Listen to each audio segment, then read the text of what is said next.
But Brandon, let's move on into our next topic, and we're doing kind of a similar thing. We're going to do this a lot this season, but we did it last week with Clemson and Texas A&M, kind of previewing a game that is going to happen this upcoming week, doing it a little bit earlier. Second segment this week, it was the third segment last week, but I thought that, you know what, the ASU segment is more of like, yes, that one can sit and marinate for a while. This is one where it's got a short shelf life, so why not give it the extra day, have it be the second segment on the podcast. But we've got a big game going on in Jerry World. Number 15 TCU, technically in the home uniforms. They will be playing number 4 Ohio State. Both teams 2-0, Brandon, to start the year. TCU have beaten riveting teams like Southern and SMU 55-7 and 42-12. And the Buckeyes have beaten down the Beavers of Oregon State 77-31, and then had a riveting game against Rutgers where they won 52-3. So both these teams come in 2-0. And I want to ask you this, only because the TCU Horned Frogs are the team ranked lower than the Buckeyes is why I'm phrasing it this way. Will the Horned Frogs make a statement against Ohio State this weekend? I don't see it. I don't see that they're going to be able to make a statement against them. And the reason being is because, yes, Ohio State has not played terribly quality opponents either with Oregon State and then Rutgers. But I think Ohio State's defense is too good and has too many playmakers to allow TCU to really. I don't know. They gave up 31 points to Oregon State, and I get that, and I said that. I didn't like that. Honestly, I didn't. I mean, you give up 31 points to Oregon State. You shouldn't ever. But they did. And they won 77-31. Yep. But I don't see it. I don't see how they're going to be able to. How TCU is going to be able to keep pace with the way that Ohio State can score. And they can score in a hurry. Haskins has been outstanding so far. Phenomenal. He has been. He has been really, really fun to watch. He's been just on point with so many of his passes. 5 touchdowns to 1 interception game 1. 4 touchdowns to no interceptions this past week against Rutgers. I mean, he's also spot on. He's very accurate. He was 20 of 23 this week. That also is really important. You can put up a lot of points. You can put up a lot of really good numbers and be 20 of 45. But he's doing this while being very consistent and very effective. Yeah. 20 of 23 is outstanding. You have 3 incomplete passes the entire game. Only 1 INT through 2 games is phenomenal. That's solid. I mean, that's absolutely solid. And putting up 9 touchdowns with that. You're getting really good production from your running game with Ohio State. They put up, again, over 200 yards on the ground, a pair of scores with J.K. Dobbins getting another touchdown. I just think that there's too much firepower here for Ohio State. And then, of course, with TCU and the Big 12 overall not being known for having the best defenses, how do you stop Ohio State? If you're TCU, how do you stop them? And how do you even limit them? So far, they've been above 50 or above to start the season in terms of points. And like the thing I look at coming into this one is, first off, I'm going to say this. If you're expecting me in this segment to make a pick like I did last week where I'm like, oh, I'm going to spoil my pick and say I still have Clemson winning, don't expect that. Because at this point, while we are recording the podcast, I still don't know who I'm going to pick in this game. Like, if I showed them our pick sheet, Brandon, and you can look at it yourself right now, if you looked at it, every single game is filled out except for this one. It says Ohio State/TCU because I just don't know who I'm going to pick yet. And the thing that I'm coming down to is what I'm thinking about for this one is that it's going to be a shootout. Duh. It's like 2 great offenses are going to go against each other, especially Ohio State's offense. But the side of the football that I think is going to be the most important is when TCU's offense is on the field and Ohio State's defense is on the field. Because Ohio State doesn't have, and I'm not saying TCU does, but what's the joke we say about the Big 12? Is that those teams don't like to play defense. It's all offense, no defense. Kind of like the NBA. All offense, no defense. But Ohio State, they've got a really good defense. They've got guys on that defense that are probably going to be in the NFL sooner rather than later, especially the mini boa constrictor on that team for Ohio State. I wonder how it's going to play when TCU's offense is out there and you've got Sean Robinson who, and that's the thing, are his stats good? Yes. Over 300 yards in 2 games. He's 4 touchdowns, only 1 INT, has a good rating. But I will say really quickly that he is last in the Big 12 in terms of pass efficiency. When you look at it compared to what Haskins has done, obviously the scale is tipped all the way over to Ohio State. So in order to win this game, TCU's offense is going to have to keep up with Ohio State. But the question is, can they? Because will Ohio State's defense be enough of a force to limit TCU's offense while the Ohio State offense runs away with the game? Well, I think that if you're looking from a TCU perspective, if guys like Corey Bethley, Ty Summers are able to get into the backfield and are able to win at the point of attack in the trenches, they could have an opportunity. Both of those guys, the top sack leaders for TCU, 3 and 2 respectively. But if they're not able to do that, if they're not able to put pressure on Haskins, which has been something that has not happened yet, no one has been able to put pressure on Haskins in the first 2 matchups, Oregon State rather, and then with Rutgers this past weekend, he's had all the time in the world to be able to throw. That's why he's been effective. That's why he's been really efficient. His offensive line is giving him great opportunity after great opportunity. TCU may be that team that puts a little bit more pressure on him, but I also like what I've seen from Haskins. He seems to be just a really good playmaker overall, not just because they've been playing lesser opponents, but because he is actually that good. And that is not surprising in the least bit at all. And remember that time when you were nervous that Day was going to be the play caller and that Ohio State, may not be as good without Urban Meyer? Remember that one time? Let's not get it twisted. I was hard on Day, yes, but I was hard on Day because he had no head coaching experience. I was not dumb enough to think that Ohio State was going to lose the first 2 games of the year. This was the game I was looking at as this could be the problem. However, that was X amount of weeks ago. I think it was like 2 or 3 weeks ago. I've seen 2 games now. I have 2 games under my belt, and part of me wants to lean a little bit more. Here's the thing I wonder with this game. What kind of a game are we going to see? Are we going to see a game similar to, and I'm going back into the archives for this, are we going to see games like we saw in 2015 where Oklahoma and TCU went head-to-head and it was a 30-29 loss for TCU? Or if you go back 2014 when they lost 61-58 to Baylor? Or are we going to see, and this is what could probably happen, I know it was a bowl game, but in a bowl game against Kirby Smart in his first year at Georgia, where they lost 31-23, that's probably closer to what we're going to see. I don't think we see like a 61-58 win for the Buckeyes. I think it'll be closer to about 31-38 points for the Buckeyes. Maybe if the Horned Frogs lose, it'll be about a 20-27 for them.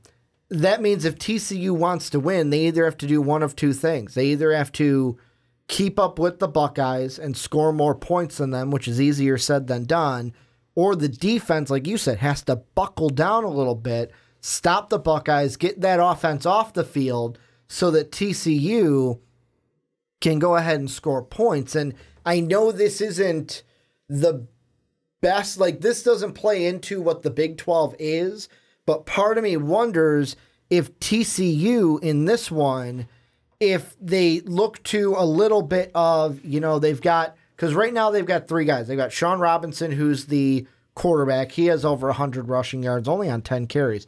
They've got Darius Anderson, who has over 100 yards in 2 games. And then they got Sewell Olanlua. I hope I said that right. He's got about just over 100 yards in 2 games.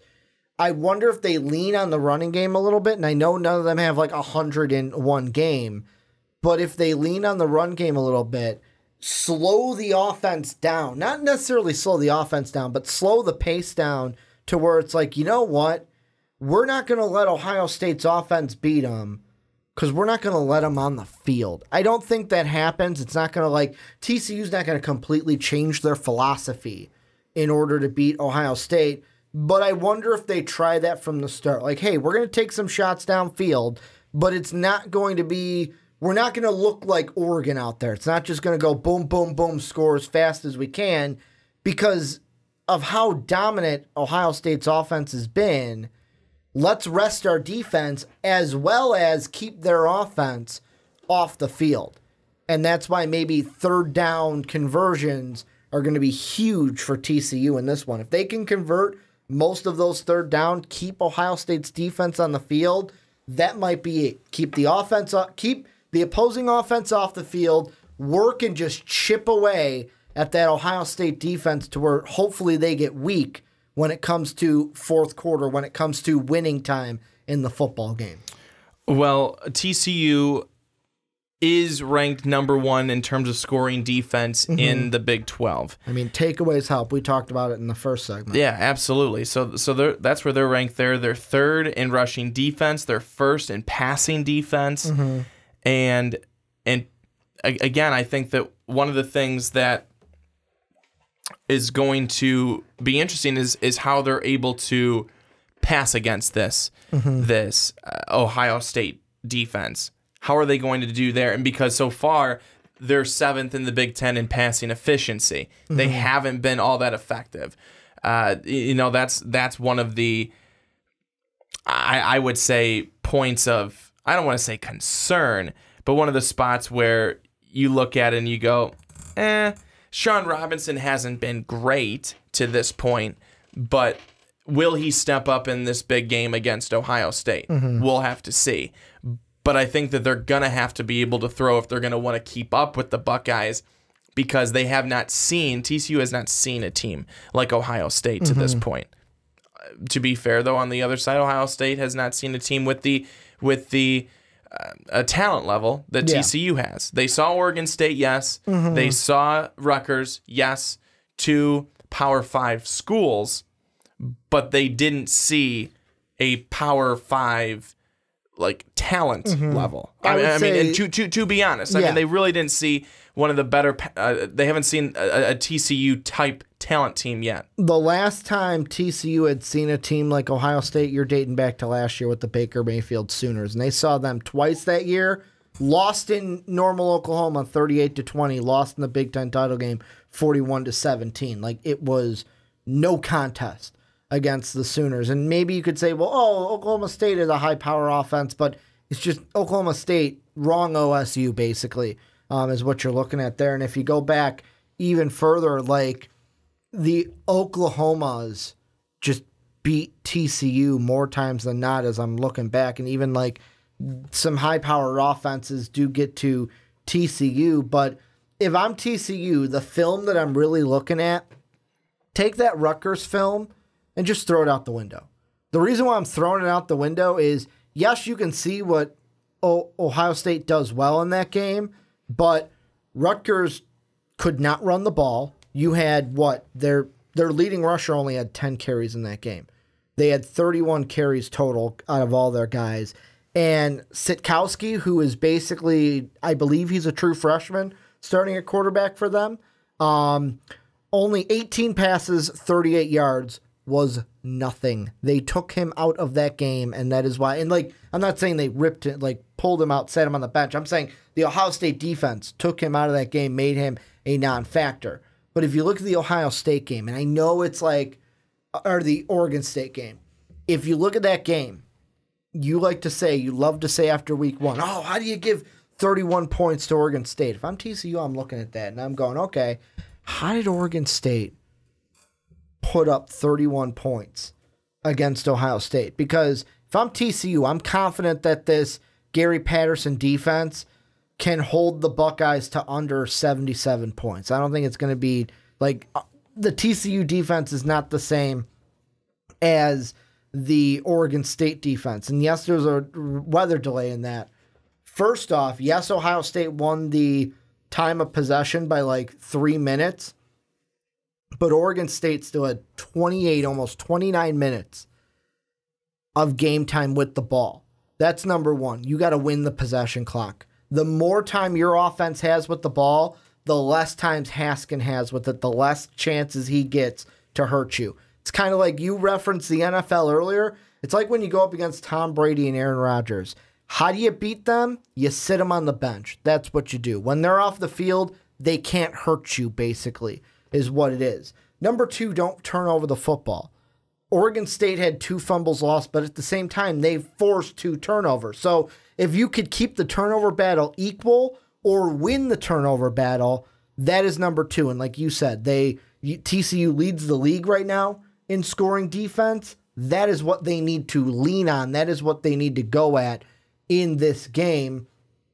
And then the third thing I would look at is basically look at the rushing totals. You had Pierce in that game for Oregon State, 11 carries, 168 yards, 2 touchdowns. You need one of these backs or maybe your quarterback to take over the game rushing the ball. You need to burn and, like I said, chip away at that Ohio State defense so that you get tired. It's kind of like when I'm going to compare it to MMA and UFC. When you see the fighter just keep kicking at the leg, just getting that fighter to where it's like, ow, that kind of hurts after a while. My leg feels tired, and then they fall to the mat, and that's when you just beat them down. That's what TCU has to do to Ohio State. Well, they certainly have to go get after Dwayne Haskins. That's the biggest thing that they're going to have to do. They need to be able to put pressure on him. And if they're able to do that and make him feel uncomfortable, that's going to certainly shape how play calling could go the rest of the evening there. And certainly they cannot let Weber or Dobbins be able to break free and have their way on the ground either. Again, Weber with 180-some yards and 3 touchdowns in week 1 against Oregon State, which was just absolutely ridiculous. He only came back with 8 carries this past week for 30-some yards on the ground. It was more Dobbins this past week.